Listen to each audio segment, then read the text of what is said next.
It's the middle of winter, and gardeners everywhere are getting the itch to grow something. Seed catalogs have started showing up in mass, and the sheer quantity of seeds available can be pretty overwhelming. As a beginner, it can feel like you need to purchase one of everything. But before you hit buy now in those carts, check out today's episode, where I'll be going over a few tips for purchasing seeds, as well as sharing my favorite companies to purchase from. Welcome to Garden Things with Friends, where we share simple garden tips and tricks to help busy beginner gardeners build their dream garden. Be sure to check out the resources below the video as I share all my favorite recommendations, as well as bonus resources to this video. And if you love the episode, don't forget to like, subscribe, and hit the notification icon so you never miss an upload. Now, let's get back to the video. Hello, and welcome back to our gardening podcast. Today, I am excited to help walk you through my process of purchasing seeds, as well as share a few of the companies I'm purchasing from this year. So one of the running jokes in gardening community is the fact that gardeners are obsessed with seeds, and that's not far from the truth. If you ask any gardener to see their seeds, you will be amazed at the volume they have. It's almost as if when you become a gardener, you get the seed obsession. Now, I want to encourage you away from that obsession, at least in the beginning of your gardening journey. Now, when I decided I wanted to start a garden, I went through catalogs and I went crazy. I bought literally everything I could imagine growing, and even some things that I couldn't imagine growing, because why not? This has led to me having way more seeds than I needed and lots of seeds that don't grow great in my location. So I want to dive into a few tips and some important things to consider when you are purchasing seeds so you don't have that same issue. Now, when you're looking through a seed catalog without first doing a little planning, it's kind of like walking into a grocery store hungry. Everything looks good, and then you quickly end up with far more than you sought out to get. In episode 2, we talked about a few questions you should ask yourself before you plan your garden. And one of those questions was, what do you want to grow? Having this list of items you may want to grow is key to decreasing the overwhelm of seed buying. I recommend considering things that your family eats regularly, as well as plants that give you a lot of bang for your buck, like herbs. You can also put dream seeds on your list, but distinguish those between that and family favorites. You want to minimize the amount of dream items to just a few each year so that you can really learn about the growing habits of each plant. After you have your list of plants you want to try to grow, you can focus your search on the varieties on your list. When you look at seed catalogs or peruse online, you'll notice that there are a lot of terms to describe the seeds. It's important to know what these mean so you can make informed decisions about what to purchase. Now, here are a few key terms that you'll see in the seed catalogs. So your maturity date, and this is going to refer to the estimated time from sowing the seed to harvesting. Some varieties may have shorter or longer maturity dates, which is an important distinguishing factor we'll discuss in detail later. Another set of terms that you'll notice when searching for seeds is heirloom seeds versus hybrid seeds. Heirloom seeds are those that have been saved and passed down over time, and they must be open pollinated. Open pollination is a natural way of a plant becoming pollinated by the wind, rain, bees, and birds. These heirloom seeds often are more likely to get diseases and have larger, oddly shaped fruit. Hybrids are the result of two plants with specific characteristics being deliberately crossed to produce a new third variety with the characteristics of the parent plants. Saving seeds from these plants will give you one of the parent plants. Now, the next group of terms relate to growing habits of plants. For bean and pea plants, you will see them described as pole or bush. A pole bean is going to be one that grows in a vining habit. If you grow these types of legumes, you'll want to have some sort of trellising for them. On the other hand, bush beans and peas are much more condensed plants and don't need the trellising. These will be better for those with smaller growing spaces. Indeterminate and determinate is another set of terms related to growing habit.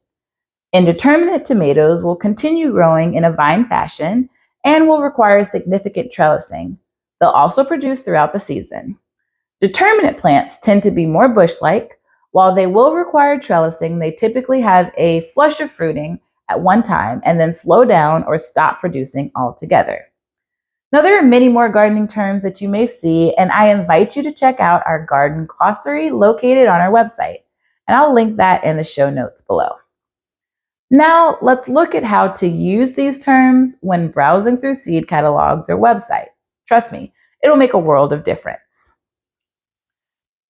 When we're purchasing seeds, we will want to make sure that you are matching the seeds to your climate. And what this really means is knowing your frost dates and growing season length, and then choosing varieties with a maturity date that will allow the plants to yield a good harvest. In the north, where you have short warm seasons, you'll want to select warm season crops like tomatoes and peppers that have short maturity rates and tend to grow in bush patterns. In the south, where our cool season may be shorter, choosing cool weather crops that have shorter days to maturity can ensure you get lots of fresh lettuce and cole crops before it gets hot and they bolt. And bolting is basically when the heat signals a cold weather crop to start producing seed instead of harvestable vegetation. Another key way to use these terms and make the most of your seed shopping is to be conscious of your growing space.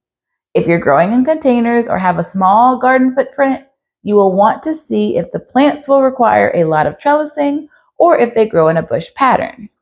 Now, these tips are very simple, but they can be the difference between you having a wealth of usable seeds or just having a collection. Now that we've gone through the how to buy, I want to talk about a few of the companies that I have purchased from and have had great success with. I have tried several companies, and I have some personal favorites that I always tend to go back to when I'm planning my garden.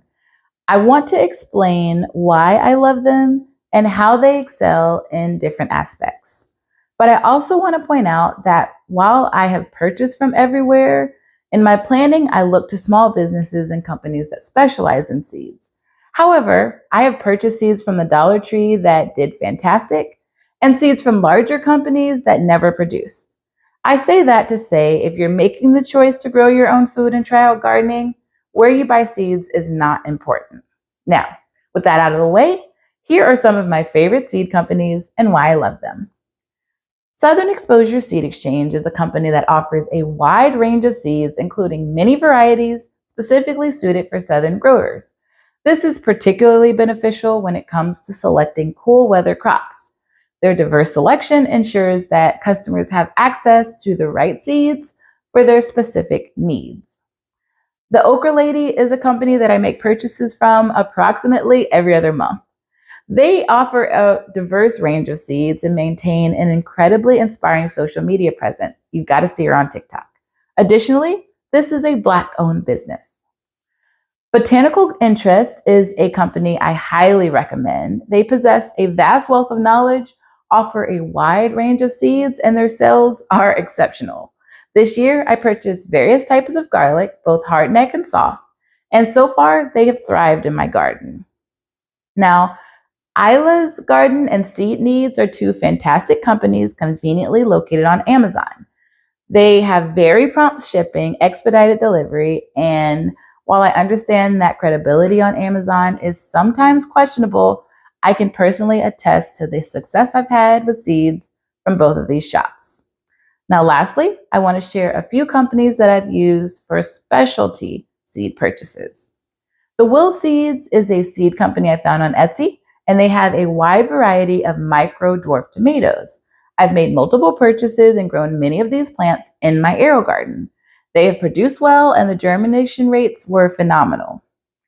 The Hood Garden is another small specialty shop I've used to purchase many different types of peppers. And while I'm not a huge hot pepper fan, their seeds fall all along the Scoville scale, and there's sure to be something for everybody. Now, Wood Prairie Family Farms is a company that sells a lot of different seeds, but their specialty is certified organic seed potatoes. They have such a huge selection and really help you to understand the best potatoes for your area and your preferences. I've purchased twice from them and have been so pleased with the variety, the cost, and the quality of the seed potatoes I've received. If you'd like to check out any of these companies, you can check them out below. I'll go ahead and link that in the show notes. All right, that's it. But before we wrap up, let's quickly recap what we've discussed today. We covered some important terms for purchasing seed, shared tips for choosing the right ones, and discussed some favorite and local seed companies. I just want to remind you that there are so many great seed companies out there, and it's always good to try new ones and find the best fit for your garden. Don't be afraid to experiment and have fun with this gardening journey. I hope this episode has been helpful and will make your next seed purchase so much easier. If you dug this episode, I'd be honored if you would rate this podcast and spread the word to your friends who are also passionate about gardening. Your 5-star support fuels the growth of Garden Things with Friends, and together we'll cultivate a network of thriving gardens and plant-loving friends. Happy gardening, and remember, it's never the wrong time to grow where you are.